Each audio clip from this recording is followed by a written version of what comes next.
છીએ આજે નજર કરો તો નિફ્ટીમાં સૌથી વધારે મજબૂતી ઓલરેડી તમે જો આઈટીની તો આપણે વાત કરી છે, પરંતુ એરટેલ જો ત્યાં ફરીથી કમબેક કરતું જોવા મળ્યું છે. સ્ટોક તમે જો 2% ઉપર છે અને આજે નવા રેકોર્ડ આવી ફરીથી બની રહ્યા છે.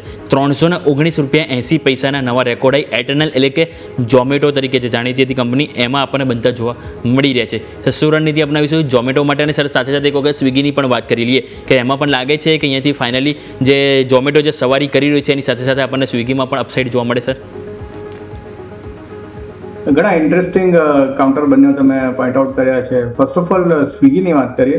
ઇટરનલમાં તો ઘણો સ્ટ્રોંગ મૂવ જોવા મળ્યો, પરંતુ સ્વિગીમાં ક્યાંક ને ક્યાંક અંડર પરફોર્મન્સ જોવા મળ્યું છે. પ્રિવિયસલી આપણે ચેનલ પર રેકમેન્ડ પણ કર્યો હતો, એના ટાર્ગેટ અચીવ થયા હતા, પરંતુ ત્યારબાદ સ્ટોક એક રેન્જમાં ફસાઈ ચૂક્યો છે. લગભગ ઉપરમાં 420 અને નીચેમાં 380 પાસેની એક ઘણી મોટી કન્સોલિડેશનની રેન્જ આપણે છેલ્લા લગભગ 1.5 થી 2 મહિનામાં જોઈ રહ્યા છે. તો મારા હિસાબે સ્વિગી માટે થોડું વેઇટ એન્ડ વોચ કરવું છે. ઉપરમાં કોઈ 420ની ઉપર ક્લોઝિંગ બેસિસ બ્રેકઆઉટ થાય છે તો ત્યારબાદ એક ઓપોર્ચ્યુનિટી રહેલી છે બાઇંગ માટેની. ત્યાં સુધી અત્યારે વેઇટ એન્ડ વોચ કરવું જોઈએ સ્વિગીના કાઉન્ટરમાં.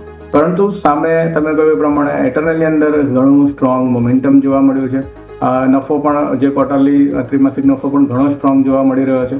અને જે રીતે કાઉન્ટરમાં આપણે જોયું છે કે લગભગ ₹300 લેવલ્સને કન્ટિન્યુઅસલી હોલ્ડ કરી રહ્યું છે અને કન્સોલિડેશનની એક રેન્જ ફોર્મ કરી હતી 312, 310 અને નીચેની અંદર 295.